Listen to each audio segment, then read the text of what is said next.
आचार्य जी प्रणाम आपको। मेरा पहला शिविर है और देहरादून से आया हूँ मैं, और 4 महीने से सुन रहा हूँ मैं आपकी वीडियो। काफ़ी अच्छा लग रहा है।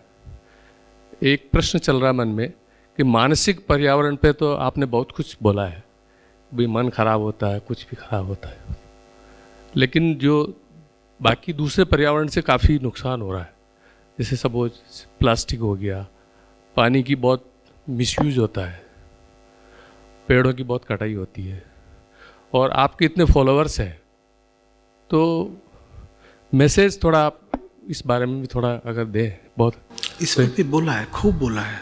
मैंने शायद सुना नहीं होगा। हाँ, खूब बोला है। मैं फिर बोले देता हूँ। अच्छा हुआ आपने प्रश्न उठाया। देखिए, हम बाहर जो कर रहे हैं ना, वो भीतरी माहौल का ही एक प्रतिबिंब होता है। भीतर जो है वो छुपा रह जाता है। हम क्या देते हैं, हम बड़े साफ लोग हैं। क्यों?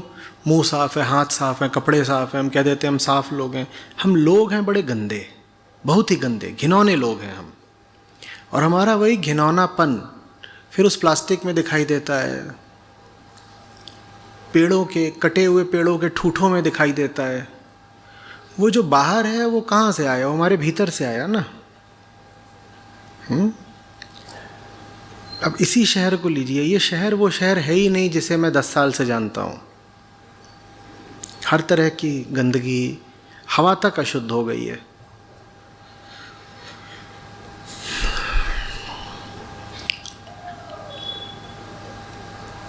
क्या बोलें, बोलने के लिए तो बहुत बहुत बहुत कुछ है। बहुत दिन रात देखता ही हूँ। आप यहाँ से जाइए, वहाँ रास्ते में शराब का एक ठेका पड़ेगा, और उसके बगल में कई टन प्लास्टिक का ढेर दिखाई देगा आपको, गंदे। और वो सरकारी है। सरकार ने वहाँ पे कचरा घर सा बनाया है। जहाँ कचरा घर बना है वहाँ पहले एक नदी बहती थी, वो नदी अब नहीं बहती।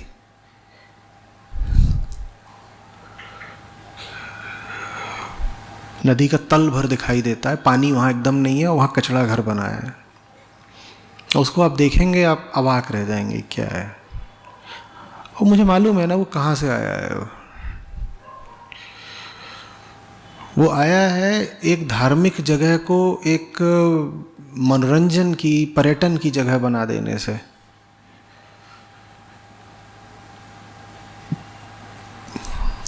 ये जो पूरा एक्सप्रेसवे बन गया है अब, जिसने दिल्ली से यहाँ तक का रास्ता 4 घंटे का कर दिया है, दिल्ली का सारा कचरा उठ के यहाँ आ गया है।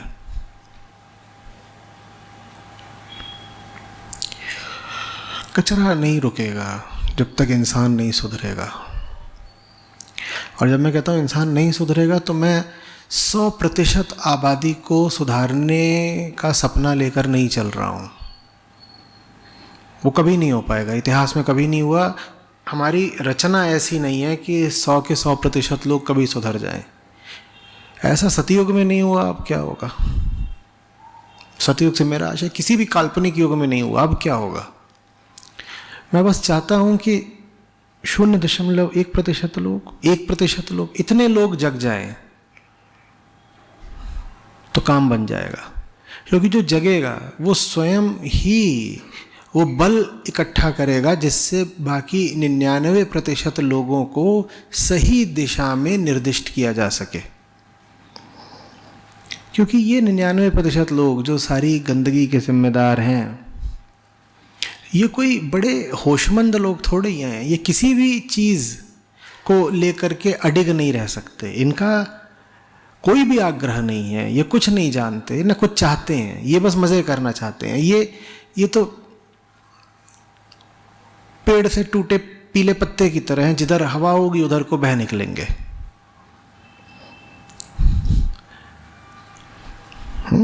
मुझे वो लोग चाहिए जो हवाओं का रुख तय कर सकें। सिर्फ 1% वैसे लोग चाहिए।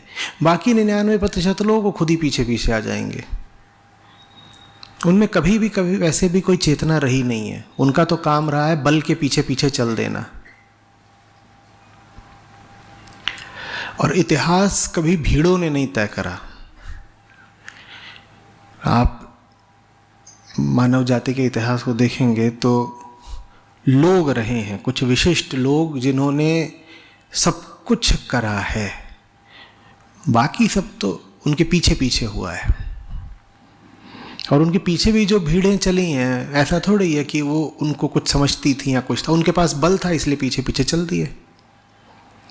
तो मुझे ये लोग चाहिए, 1000 में से एक, 100 में से एक, इतना काफ़ी है, इतने में हो जाएगा, सारी सफाई हो जाएगी।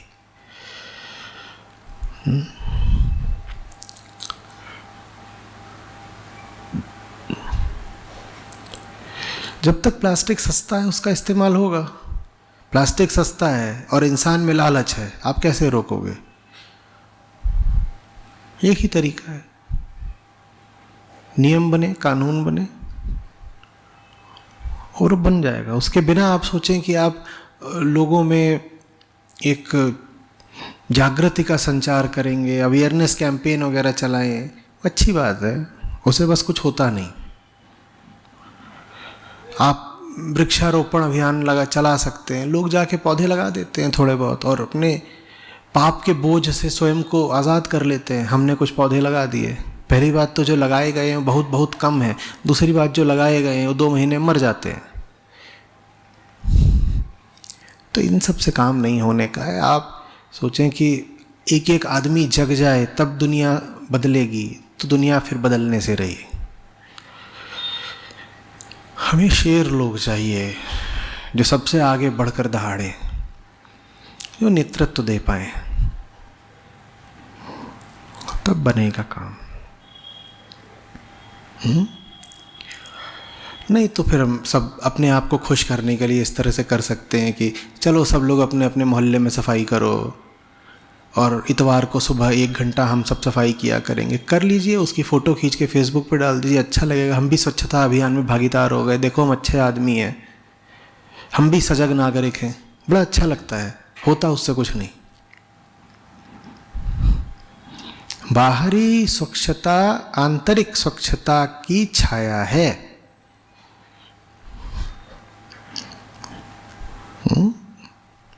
और वैसी आंतरिक स्वच्छता मैं कह रहा हूं बस 1% लोगों में आ जाए, बाकी 99 अपने आप ठीक हो जाएंगे।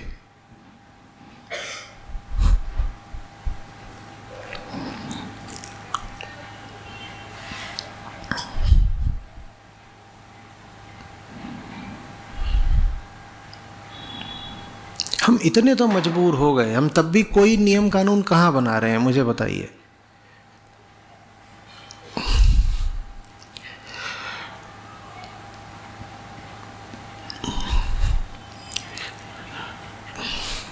पेरिस, कोपेनहेगन, अभी मालूम है भारत ने क्या वचन दिया है, क्या कार्बन न्यूट्रल होंगे 2070 तक। 2070 तक कुछ बचेगा? कार्बन न्यूट्रल होंगे?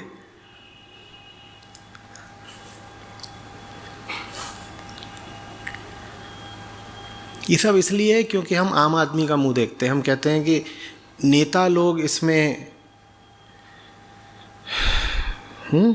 कुछ करके दिखाएंगे। नेता किसके गुलाम है? नेता बहुमत के गुलाम है। बहुमत किनका है? बहुमत बेहोश लोगों का है।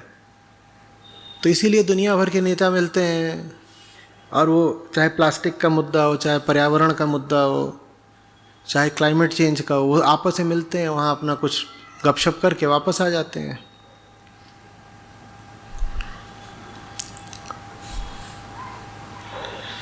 जनतंत्र है ना भाई। कोई सशक्त आदमी चाहिए जो खतरा उठाने को तैयार हो, जो बहुमत के विरुद्ध जाने को तैयार हो, जो बहुमत को अपने पीछे पीछे चलाने को तैयार हो, जो कड़े निर्णय लेने को तैयार हो। ऐसे लोग जिनकी नज़रें, जिनकी कमज़ोर नज़रें बस यही गिनती रहती हैं कि कितने लोग मेरे साथ हैं, कितने लोग खिलाफ हैं, ऐसों से कुछ नहीं होने का।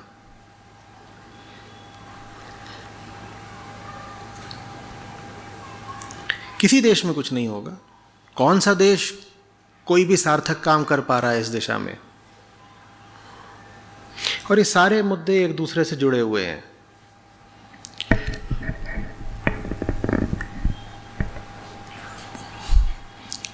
पेड़ पौधों पशुओं की प्रजातियों का विलुप्त होना,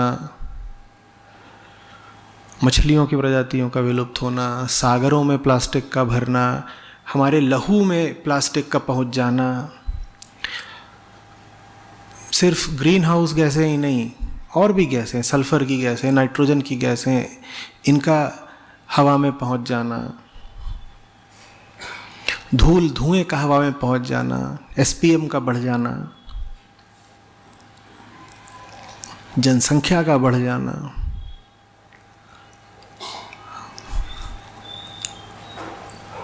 ये सब एक दूसरे से जुड़ी हुई चीज़ें। और इन सब के मूल में कौन बैठा है? आम आदमी।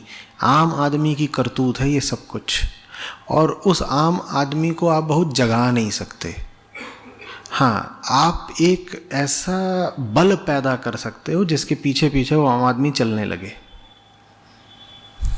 भाई हम ये भी कहते हैं कि जो बड़े बड़े इंडस्ट्रियल मैन्युफैक्चरर्स हैं वो करते हैं प्रदूषण, तो वो जो कुछ भी बनाते हैं उसका उपभोक्ता कौन है? वो किसके लिए बनाते हैं? खुद ही बना के खा जाते हैं। कौन है उसका उपभोक्ता? आम आदमी। ये आम आदमी है जो फैलता ही जा रहा है, फैलता ही जा रहा है, और खाता ही जा रहा है, खाता ही जा रहा है। और इसी आम आदमी का एक बड़ा रूप हमें उनमें देखने को मिलता है जो तथाकथित समृद्ध वर्ग है। वो भी तो आम आदमी ही है। 40 साल पहले साधारण मध्यम वर्गीय लोग थे, अब उनको आर्थिक सफलता मिल गई है तो वो अरबपति हो गए। वो भी हैं लेकिन दिल से आम आदमी ही, उनकी सारी हरकतें आम आदमियों वाली हैं, बस पैसा उनके पास ज़्यादा है। तो ये जो आम आदमी है और उसका आम मन और आम संस्कृति है, ये है असली गुनहगार। इसको तोड़ना है, और ये टूटेगा तभी जब सशक्त उदाहरण सामने रखा जाएगा।